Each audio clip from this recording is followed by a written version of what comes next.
Get ready for Changing Worldviews with Sharon Hughes, the 30-minute show packed with an hour's worth of information, bringing you familiar guests on important issues such as immigration, education, the Middle East, culture, religion, and the changing worldviews of Americans and the world. You've seen her on Fox News, you've read her on the World Wide Web. Now here's Sharon. For such a time as this. Freeing the minds of the brainwashed masses.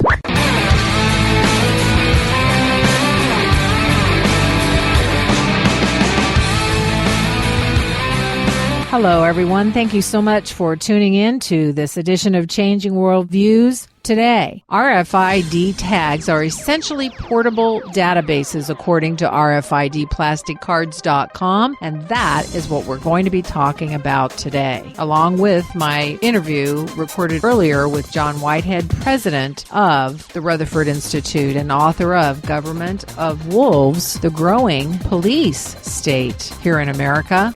Spearheaded by the National Security Agency, which has shown itself to care little for constitutional limits or privacy, the security industrial complex, a marriage of government, military, and corporate interest aimed at keeping Americans under constant surveillance, has come to dominate our government and our lives.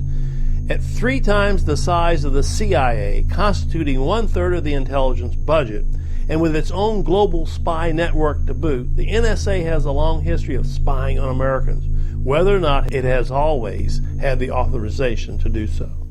So stay with me. We'll be right back.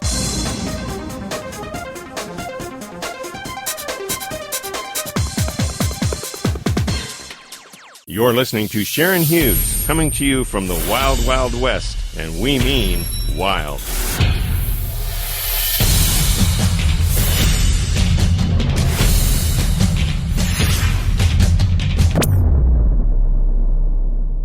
Okay, thanks for staying with me. Now, according to RFIDplasticcards.com, as I said, these tags that are used in the cards or chips or whatever are essentially portable databases. They can be attached to almost anything. Tags can come in all sizes, shapes, and sizes. Some are as large as the outline of a brick and others smaller than a shirt button. And the size of the chip is determined by how it's going to be used. Now, what is RFID? Just for the record, radio frequency identification. And it's a wireless data collection technology that uses electronic tags that contain an integrated circuit chip to store data. It is a method of identifying objects and of transferring information about the object's status via radio frequency waves. Now, it obviously promoted by those that sell them as saying that these tags or these RFID tags reduce costs and dangers, improves processes, enhances entertainment, and even protects our lives. And you can get them in low frequency, high frequency, ultra high frequency. They can be used for data collection, identification, marketing processes, and so forth. And of course, I know our listeners are well aware that the RFID came under scrutiny from the public when it was reported several years back to be used in new federalized identification cards. Well, while that has not come into complete fruition, what has happened is that there is a provision in ObamaCare for the use of these portable databases, whether they be in a card or whether they be in an implanted chip, all for the purpose of tracking. We are living in a tracking state. Some say a police state, as my guest today, but certainly a tracking state, whether we're talking about drones or we're talking about microchips or RFID chips. We're being tracked. And that's what I talked about with John Whitehead of the Rutherford Institute. Here's that interview recorded earlier. The final stages into a police state, including blood draws at DUI checkpoints, mosquito drones, tasers, GPS tracking devices. And this is all part of the book of my guest, John Whitehead of the Rutherford Institute, on the line. John, are you there? Yes, I am. Okay, we had a little problem, excuse me. But I'm glad we have you, especially to talk about this amazing book that you have written. And frankly, I saw you on Mike Huckabee's show, and I thought, wow, John Whitehead talking about the emerging American police state. I was surprised to see you write about this, because this is something up until now only the kind of Alex Joneses of the world have been talking about. When you started talking about it, really caught my attention. So tell us about the book. Tell me why you decided you needed to write this book and why now. I've written about, I think it's 25 books, I forget, but I'd almost swore off writing another book. But as I saw things happening in the country, I said, I've got to at least say something about this and maybe offer some solutions, I hope, about what's happening. And then since the revelations about the National Security Agency listening in on our phone calls, by the way, the FBI has admitted now that they do download the content of our phone calls. For being watched, the NSA is downloading millions. And I was actually told by a former NSA agent that the National Security Agency is downloading at least 1 trillion bits of information from the Internet every month on Americans, which is bank records, anything digital, text messages, emails, Facebook posts. So everybody has a file if you're on the Internet, by the way. Or if you do electronic banking, they know what's in your bank account. So that kind of stuff, and I actually have a section on my book on the NSA on their new computer, which is so amazing. It can actually download the entire Library of Congress, the contents of the Library of Congress in 6 hours. So it watches everything. I thought, well, we moved into kind of a government that the Founding Fathers warned us against, and they gave us a Constitution to protect us against it, but most government agencies now are just bypassing the Constitution secretly, and they're not telling us. We have 80,000 SWAT team raids occurring across the country each year where, for misdemeanors, police are actually going through people's doors. They're knocking down doors, shooting dogs, people are getting killed. I detail all these in my new book. I'm frightened by the state of affairs. And, for those that have been poo-pooing this or saying, well, it's one thing for the IRS to target conservatives or Tea Party people, it's another thing for the NSA to be doing the things that you're saying, but police, SWAT team raids for misdemeanors and all of this kind of thing, and then roadside strip searches. I mean, there have been some really troubling. Yeah, tell our listeners some of it for those that don't know. That's what I call the new body probing phenomenon, and the Supreme Court has upheld a lot of this. And that, again, as I show, the courts are not a lot of help, especially the Supreme Court. But police in Milwaukee have been accused of causing bleeding by doing rectal searches of men on the streets. Oakland has been sued for the same thing. There were 2 ladies, Ashley Dobbs, this is in my book. Last year, this time, we're driving through Texas. The policeman pulled her over and said he saw them throw a cigarette out of the car. He asked them if they had marijuana in the car. They said no. Well, he didn't believe them. He pulled them out, called another officer, and they did vaginal and rectal searches on both women, the aunt and her niece, without changing the gloves, and no marijuana was found. They've sued the police down there for over $1 million, and I think they're going to win. But that's one of the new things. But, we have a Fourth Amendment which says that the police are not supposed to do surveillance or touch us unless they have probable cause, which means that they have to have some kind of evidence we're doing something illegal. And, otherwise you live in a police state. So our Founding Fathers gave us the tools, the Constitution, but most Americans don't know what's in the Constitution, and the government's taking advantage of it. Yes, well, if you're just tuning in, I'm talking with John Whitehead of the Rutherford Institute. He's an attorney, he's an author, he's debated, practiced widely in the area of constitutional law. He has been standing up for the rights of Americans and individuals against any kind of breaches of the Constitution, constitutional rights. So you're right up front there. You said that this is the final stages of transformation into a police state. Can you elaborate on all that? Well, yeah, we're there. I mean, when you're being watched by the government in violation of the Constitution, downloading your Facebook posts, those kind of things, that's what's called a police state, when everybody's a suspect, and everybody is a suspect now. To give you a case that we're actually working on right now, this time last year, I believe it, August 16th, Brandon Robb, twice overseas in Iraq and in Afghanistan. He's a Marine, decorated Marine. He was at home working. He hears noise outside. He gets up. He's an avid jogger. He had his jogging shorts on and no shirt. He looks out the window, and vans are pulling up on his driveway and out in front and on his yard, and they're black, of course. He looks and sees police jumping out and people in black suits running toward his house. So this is a Marine, so he's alerted. He opens the door, and believe it or not, he says, "What's up? Who are you?" And they said, "We're the police." And the other guy said, "I'm the FBI, Department of Homeland Security, Secret Service." They showed badges, and they said, "We're concerned about your Facebook post." He had been doing some anti-government posts. He didn't like what the government's doing today with all the stuff that we're talking about. They pulled him out, handcuffed him behind his back, and took him to the police station. His mother called me. Wow. She was freaked. She said, "They just kidnapped my son." I called the police and said, "What's this man done?" They said, "Oh, he's committed no crime." I said, "But you arrested him." "We're concerned about his Facebook post. He may be dangerous." He had a 2-minute investigation in the cell by a psychiatrist. They put him in a mental hospital. We got him out, and now we sued the federal government. After that case, I didn't know this, but I researched it. There's 1.5 million of these things that happen every year. They're called civil commitment, where people are arrested, no crime, and they're taken to mental hospitals. My goodness. So we've been asleep, is what I'm saying. And where I got the title of my book from is Edward R. Murrow. He was the great journalist who fought in the McCarthy era. All the bad things were going on in the 1950s. But he said a nation of sheep will beget a government of wolves. And we are a nation of sheep. We've been asleep, all these things happening. In fact, I started writing on the NSA back in the 1980s when I saw they were doing this type of stuff. And this was before they had these massive computers. Wow. Well, ladies and gentlemen, this is an amazing book, and you have to get a copy of it. I mean, let me see, 235 to 269. We're talking about over 35 pages here of just end notes documenting everything in his book. It's pretty amazing. Ladies and gentlemen, we have to take a really quick break. When we come back, more with John Whitehead on his book, and I want to ask him about these privatized prisons. Also, GPS tracking devices. I reported on the show that I guess they're planning black boxes for all cars. Stay with us. We'll be right back after this. Sharon Hughes, your genuine alternative voice, bringing you commentary on the issues that matter most. If you'd like to change the world, won't you partner with us? Just go to changingworldviews.com/donation page and sign up online. Or send your donation to Changing World Views, P.O. Box 750624, Petaluma, California 94975-0624. You'll not only help us stay on the air in your area, but it's a way to let Sharon know you're standing with her.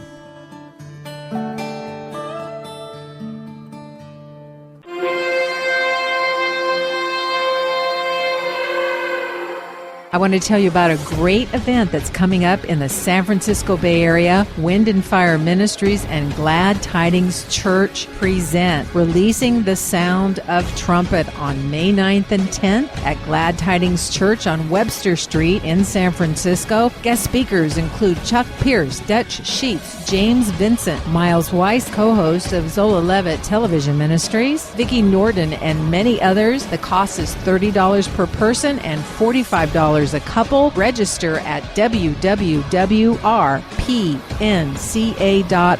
rpnca.org.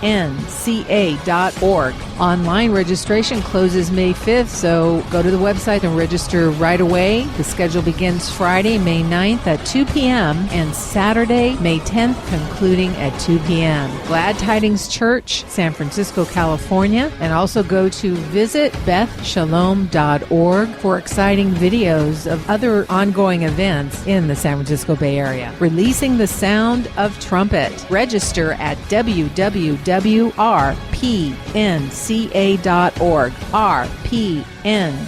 rpnca.org. May 9th and 10th. An exciting and power-packed 2 days, and I hope to see you there.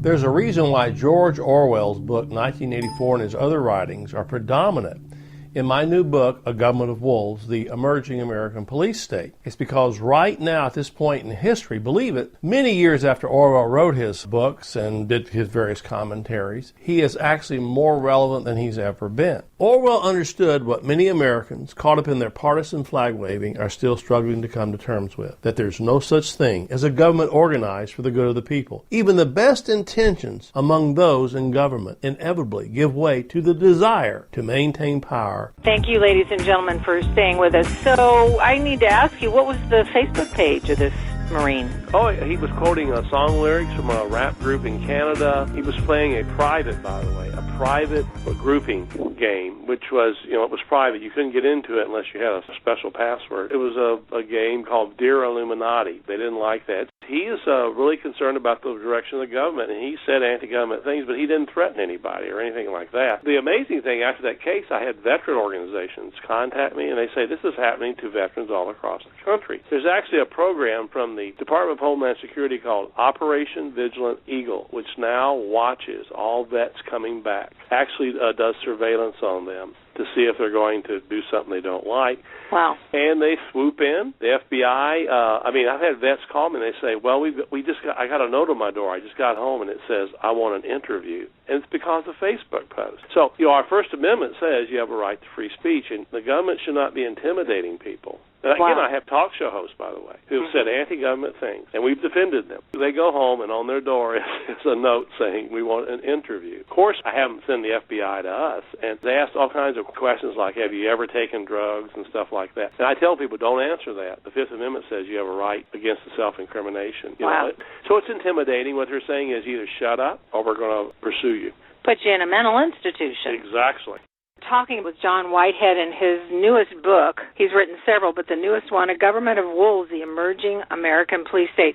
Okay, John, I mentioned before the break that I read that they want to have black boxes in cars, like they have in airplanes that track everything, and so that's concerning. I mean, GPS, okay, all right, tracking, so in case we get lost, but anything that concerns you about this? Yeah, the new cars, again, at the Rutherford Institute, if you go to our website at rutherford.org, we write on these things all the time, but all the new cars eventually will be able to, the government will be able to control them from a distance. They'll be able to turn your car off. They may be able to make your car speed up or whatever. Those are all things that are being talked about now. You'll be tracked. I mean, anything kind of electronic device is going to be trackable. With the coming of drones in 2015, and people better get ready, the drone industry is going to be a $30 billion a year industry. 30,000 are going to be flying over FAA airspace by 2020. There are miniature drones. There are mosquito drones, a prototype. They even have an Android drone, which looks like a human being, and it walks now. They have a hummingbird drone, the government does. So they'll be able to watch you wherever you go. They'll be able to follow you in your car, hack into your car. So all this technology is moving so rapidly. I'm trying to warn people that you're going to have to understand technology. You're going to have to be alert because wherever you go, you're going to be watched. If they want to shut down your car, I've been told by government agencies, the cars in the future, and I'm talking in the next 4 or 5 years, they'll be able to shut your car down. You won't be able to drive. They'll be able to turn it off from a distance. And, the FBI has these kind of apps. They actually have an app now, and the FBI has admitted it. They have an app that can turn on your phone now and make it into a microphone, and you don't even know it. Are you kidding? They can listen to you, yes. Well, I've heard that they're able to through your television, and kind of like, is that... They hear you through your television. They admit that now. Actually, your television, when you're in a room watching it, Google has admitted they have you can get an app where you can actually listen to the people in the room commenting on programs. They say it's for marketing purposes. That means the government also will have access. Wow. Well, ladies and gentlemen, we have to take a break. When we come back, more with John Whitehead on his book, and I want to ask him about these privatized prisons. Stay with us. We'll be right back after this.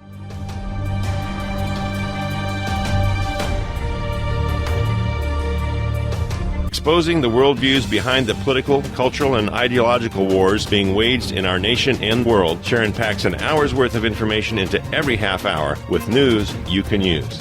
We have to pass the bill so that you can find out what is in it. Things are being put in place that could change the American way of life forever unless we get off the wrong paths and get back on the right ones that are proven, safe, secure, and healthy for our generation and future ones. We're going to be in trouble. A new world order. Never waste a good crisis. A world order that I think all of us would like to see. The United States does not accept the legitimacy of continued Israeli settlements. It is time for these settlements to stop. Hamas exists to destroy Israel. Their mission is to kill Israelis, to kill Jews. However, just because evil men have plans to wipe our freedoms off the map, or Israel off the map, or whatever, in order to rule the world, it doesn't mean that it will happen. At least it doesn't have to happen here in America. Won't you help reach even more listeners with a financial donation? Go to www.changingworldviews.com, donate page, and give either a one-time contribution or become a monthly partner. Or send your check to Changing World Views, P.O. Box 750624, Petaluma, California 94975-0624. It's time for The Legal Edge, a look at your rights as a Christian, a parent, and a citizen. And now, with a look at what's happening on the legal front, the president of the Pacific Justice Institute, Brad Dacus. The rights of Christians today are threatened from every direction. Churches across America are being attacked by city councils and hostile neighbors, unlike ever before in our nation's history. The government is increasingly pluralistic and tolerant of everyone but Christians. It is essential to remember that the right to religious freedom is guaranteed by our Constitution, and it is in this hour that we must be willing to stand and fight for our rights with the love and compassion of Christ. If your right to religious expression is being threatened, contact us at pji.org today. I'm Brad Dacus. To find out more about The Legal Edge, call 916-857-6900 or log on at pacificjustice.org. Thank you, ladies and gentlemen, for staying with us. As you mentioned in the book, appropriately, that we've been through some troubling times in our nation's history. There were the camps of World War II. There was something called the Alien and Sedition Acts of 1798. The Red Raids in the early 1920s, the Japanese internment camps in World War II is what I was referring to. But you say you believe that this is a worse condition now than we have ever been in our country. Oh, yeah, I think we are. There's a large corporate industries that are pushing for private prisons, and you're seeing more and more private prisons where these large corporations come in and say they'll run the prisons for the government, the state governments, local governments, but the governments have to keep a 90% occupancy rate. In other words, you have to keep the jails 90% full. What? Well, what are they for? Parole and stuff like that. And we see that now. Again, I'm writing a column on that right now. Parole is disappearing. I mean, people are going to be in prison for minor offenses, nonviolent offenses. That's all increasing. In fact, I just finished a commentary on that subject. And the idea that you have to create new crimes. I mean, we're getting cases where little girls' lemonade stands are being shut down because they're against the law. We defended a case in Phoenix where a woman went out on a hot day, 120 degrees last summer, and handed out bottled water at a concert. The police confiscated her water and said it was illegal to do so.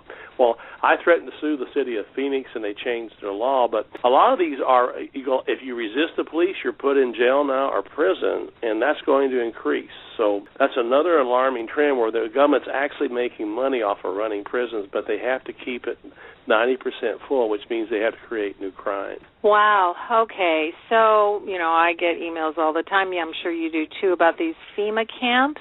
Yeah.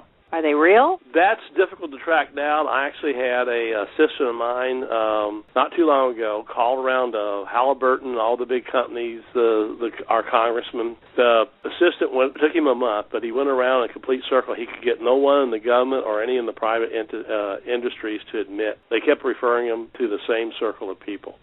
So my opinion is, yes, they probably do exist, or you would get an answer out of government. I mean, Halliburton's been paid a lot of money to create them. So why are the corporations involved in this? Well, they make money off of it, and that's another thing is governments should not exist to make money. They're there to protect and service. We're supposed to be the masters, but when the governments get in the business of working with large corporations and making money, it's perilous. Before I wrote this book, I actually went back and studied some of the old regimes, and I was shocked to find out that Auschwitz in Nazi Germany was essentially a private prison. They made rubber products and other things for Europe, and they put people in concentration camps to do that. Wow. Well, Cal Thomas, who our listeners are familiar with, he has endorsed your book, and he says this: the loss of liberty doesn't begin with invading armies, but with creeping government that slowly and almost imperceptibly invades our privacy with cameras, drones, wiretaps, and monitoring of email communication. We are told this is for our own good. And in your book, in John's book, he sounds the alarm. You sound the alarm, John. Cal Thomas says, a warning about overreaching government. We had better heed before the point of no return has been reached. So how do we know when the point of no return is reached? What is that point? I think it's already happened. I think the revelation that the NSA is downloading everything that we do is an indication. They're looking for something. For what we don't know. But they use it against people who are considered troublemakers. As I show in the book, Martin Luther King, the FBI collected 17,000 pages of information on Martin Luther King, the minister, by the way, to discredit his work. And they even sent a letter to him saying he should commit suicide. They were going to reveal the details of his life. Thankfully, he didn't stop. He told them to basically stick it and go away. But there's a long history of that kind of stuff. So, and people say this to me, well, if you don't have anything, you're not doing anything wrong, why worry about this? Well, there's a couple things. One is our Constitution says the government shouldn't be doing this. It's against the law. The second thing, though, usually against people who are active, and that's the point I want to make is, if you're not worried, then you're not doing anything. Freedom is the responsibility of every American citizen. If you don't exercise that responsibility, you're inviting tyranny.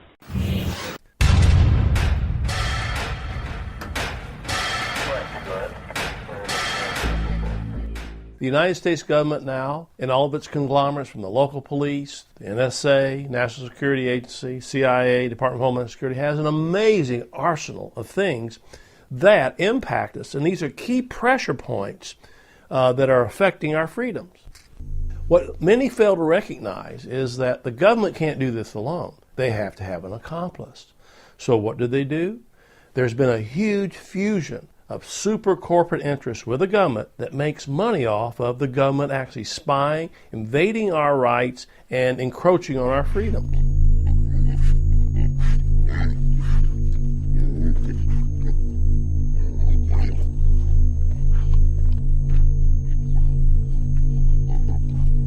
In search of terrorists hiding among us, the government has taken to monitoring all aspects of our lives, from cell phone calls and emails to internet activity and credit card transactions. Much of this data is being fed through fusion centers across the country. These are state and regional intelligence centers that watch us and collect data on us. These are amazing times that we're living in. So let me encourage you as you listen to the news and you seek to educate yourself on the issues. Stay alert, stay informed, because we indeed do live in a changing world. So until I see you tomorrow, this is Sharon Hughes saying it like it is. Why? Because you deserve more than just spin. Thanks for listening to Changing Worldviews with Sharon Hughes. You can get more information on today's topic or order a CD of today's show by visiting changingworldviews.com or writing us at Changing Worldviews, P.O. Box 750624, Petaluma, California, 94975-0624. You can also contact us at talk@changingworldviews.com. That's talk@changingworldviews.com. Our program is listener-supported, and we appreciate your tax-deductible donations to help us get the truth out on the important issues Sharon addresses on the show. So until next time, remember, stay alert, stay informed. We live in a changing world.